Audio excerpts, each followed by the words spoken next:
அனைத்து தமிழ் உள்ளங்களுக்கும் அன்பான வணக்கம். நிகழும் ஸ்ரீ மங்களகரமான குரோதி வருடம் 2025 ஆண்டு ஜனவரி மாதம் 14ஆம் தேதி செவ்வாய்க்கிழமை பிரதம திதி புனர்பூசம் நட்சத்திரம் கூடிய நாளில் தை மாதம் பிறக்கிறது. மாத தொடக்கத்தில் கிரகங்களின் சஞ்சாரத்தை ஆராய்ந்து பார்க்கும் பொழுது ரிஷபராசியில் குரு பகவான் வக்ரகதி அடைகிறார். கடக ராசியில் செவ்வாய் மற்றும் சந்திரன், கன்னி ராசியில் கேது, தனுசு ராசியில் புதன், மகர ராசியில் சூரியன், கும்ப ராசியில் சுக்கிரன் மற்றும் சனி பகவான், மீன ராசியில் ராகு பகவான் என கிரகங்கள் சஞ்சரிக்கின்றன.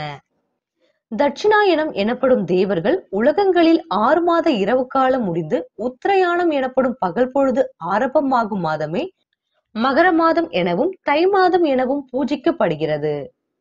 தட்சிணாயனம் காலத்தில் மோட்சம் எனப்படும் தேவர்களின் சொர்க்க உலகம், பிரம்ம தேவரின் சத்திய உலகம், பகவான் ஸ்ரீமத் நாராயணன் எழுந்தருளிருக்கும் ஸ்ரீ வைகுண்டம், ஸ்ரீ பார்வதி பரமேஸ்வரனின் திருக்கைலாயம், கந்தவர்களின் உலகம் ஆகியவற்றுக்கு இரவு நேரமாகும்.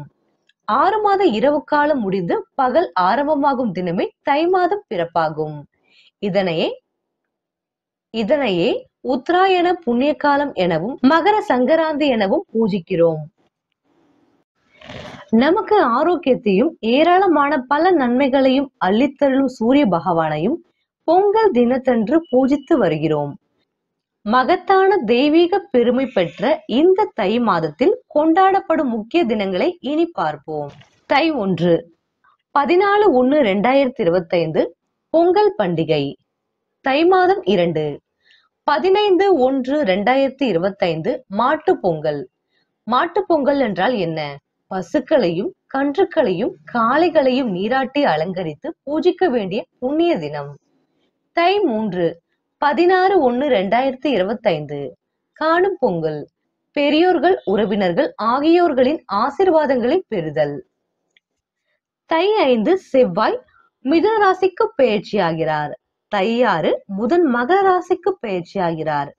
தை 15 சுக்கிர பகவான் மீன ராசிக்கு பெயர்ச்சியாகிறார். தை 23 புதன் கும்பராசிக்கு பெயர்ச்சியாகிறார். இந்த கிரகங்களின் சஞ்சாரம் மற்றும் மாற்றத்தினால் உங்களுக்கு என்ன பலன்கள் கிடைக்க போகிறது, நீங்கள் செய்ய வேண்டிய பரிகாரங்கள் என்னவென்று பார்க்கலாம்.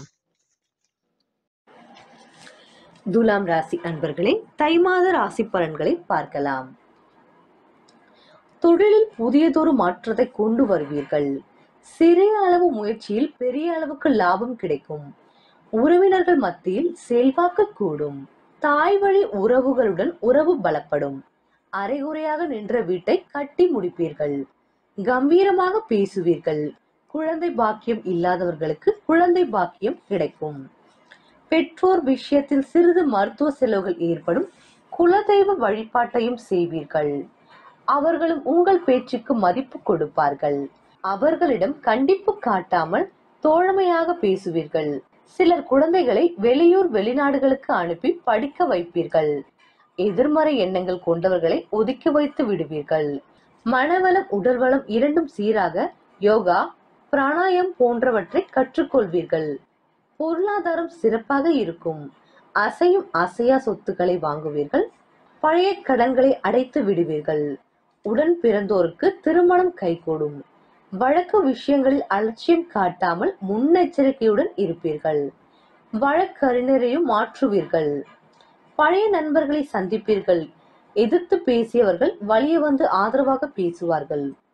பழுதான உபகரணங்களை தூக்கி போட்டுவிட்டு புதிதாக வாங்குவீர்கள். வீட்டிலும் வெளியிலும் உங்கள் மதிப்பு மரியாதையும் அதிகரிக்கும். பொருளாதாரத்தில் திடீர் அதிர்ஷ்ட வாய்ப்புகள் பெறும். மூத்த உடன் பிறந்தோர் தேவையான உதவிகளை செய்வார்கள். பங்கு வர்த்தக மூலமும் எதிர்பார்த்த லாபம் கிடைக்கும். புதிய சேமிப்பு திட்டங்களில் சேருவீர்கள். சமுதாயத்தில் உயர்ந்தோரை சந்தித்து நட்பு கொள்வீர்கள். தொழிலில் புதிய வாய்ப்புகள் தேடாமலேயே கிடைக்கும். தத்துவத்திலும் நாட்டம் அதிகரிக்கும். ஆன்மீகத்திலும் தர்ம காரியங்களிலும் உங்களை ஈடுபடுத்திக் கொள்வீர்கள். உத்தியோகஸ்தர்களை பொறுத்தவரை அலுவலகத்தில் இருந்த கெடுபிடிகள் குறையும். வீண் வாக்குவாதங்களை தவிர்ப்பீர்கள். சக ஊழியர்கள் உங்கள் வேலைகளை தானாகவே வந்து பகிர்ந்து கொள்வார்கள். உயர் அதிகாரிகள் கோரிக்கைகளை பரிவுடன் பரிசீலிப்பீர்கள். பதவி உயர்வுடன் ஊதிய உயர்வும் கிடைக்கும். அலுவலகத்தில் நடைமுறையில் உள்ள நடத்தை விதிமுறைகளை முழுமையாக பின்பற்றி அனைவருக்கும் முன் உதாரணமாக இருப்பீர்கள். வியாபாரிகள் புதுமைகளை புகுத்தி வாடிக்கையாளர்களை கவர்வீர்கள். பொறுமையுடன் நடந்து கொண்டு வாடிக்கையாளர்களின் தேவைகளை பூர்த்தி செய்வீர்கள். இருப்பினும் மறதி காரணமாக வரவு செலவுகளில் குறைகள் உண்டாகலாம். இதனால் சிறிது நஷ்டத்திற்கு ஆளாக நேரிடலாம். கூட்டாளிகளுடன் மனக்கசப்பு உண்டாகலாம். அதனால் தனித்தே செயல்படுவீர்கள். புதிய முதலீடுகளில் எச்சரிக்கையாக இருக்கவும். விவசாயிகள் உழைப்பிற்கேற்ற பலன்களை பெறுவீர்கள். தோட்டம் தோப்பு உள்ளிட்ட அனைத்து பணிகளும் சிறிது இன்னல்களுக்கு இடையே முடிவடையும். பணவரவு சீராக இருந்தாலும் புதிய குத்தகைகளை எடுக்க வேண்டாம். அரசு வழியில் இருந்து வந்த தடைகள் நீங்கும். கால்நடைகளையும் நன்கு பராமரிப்பீர்கள். அரசியல்வாதிகள் கனவுகள் நினைவாகும். உங்கள் செயல்களுக்கு எந்த நாளும் இல்லாத அளவுக்கு ஒரு புதிய அங்கீகாரம் கிடைத்து அதிர்ஷ்டசாலிகளாக வலம் வருவீர்கள். சமூகத்தில் அந்தஸ்தான பதவிகள் கிடைத்து செயலாற்றுவீர்கள். மாற்றுக் கட்சியினரும் உங்களை மதிப்பார்கள். தொண்டர்களும் உங்களுக்கு உறுதுணையாக இருப்பார்கள். கலைத்துறையினரின் திறமைகள் வெளிப்பட்டு பாராட்டுதல்களை பெறுவீர்கள். ரசிகர்களின் ஆதரவுடன் மனதிற்கினிய பயணங்களை மேற்கொள்வீர்கள். புதிய கலைஞர்கள் நண்பர்கள் ஆவார்கள். சிறிய தாமதத்திற்கு பிறகு நல்ல ஒப்பந்தங்கள் கிடைக்கும். தேவைக்கேற்ற வருமானத்தையும் பார்ப்பீர்கள். பெண்கள் மன அமைதியை பெறுவீர்கள். தர்ம காரியங்களிலும் தெய்வ வழிபாட்டிலும் ஈடுபடுவீர்கள். புதிய சொத்துக்கள் வாங்க ஆரம்ப கட்ட வேலைகளை துவங்குவீர்கள். குடும்பத்தினருடன் சுற்றுலா பயணங்களை மேற்கொள்வீர்கள். குடும்பத்தாருடன் சுமூகமான உறவு தொடரும். உஷ்ண சம்பந்தமான உபாதைகள் தோன்றி மறையும். மாணவர்கள் படிப்பில் கவனத்துடன் ஈடுபடுவீர்கள். முதல் மாணவராக திகழ்வீர்கள். எதையும் சிந்தித்து பார்த்து செயலாற்றுவீர்கள். விளையாட்டுகளில் வெற்றி பெறுவீர்கள். ராசிநாதனாகிய சுக்கிரன் 14ஆம் தேதி வரை அனுகூலமாக சஞ்சரிக்கிறார். வீரியம் நிறைந்த ராகு ருணரோக சத்ருஸ்தானத்தில் சஞ்சரிப்பதும் நற்பலன்களை அளிக்க வல்ல கிரக நிலையாகும். பழைய கடன்கள் இருப்பின் அவற்றை அடைத்து மன நிம்மதி பெறலாம்.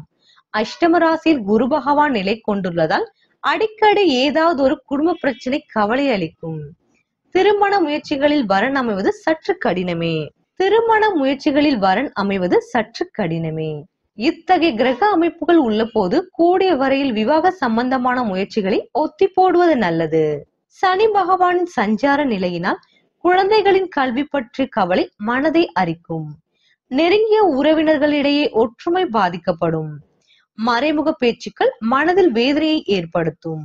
ராசிக்கு பூர்வ புண்ணிய ஸ்தானத்தில் சுக்கிரன் சனி பகவானின் சேர்க்கையினால் வேலை பார்க்கும் இடத்தில் நல்ல முன்னேற்றம் ஏற்படும்.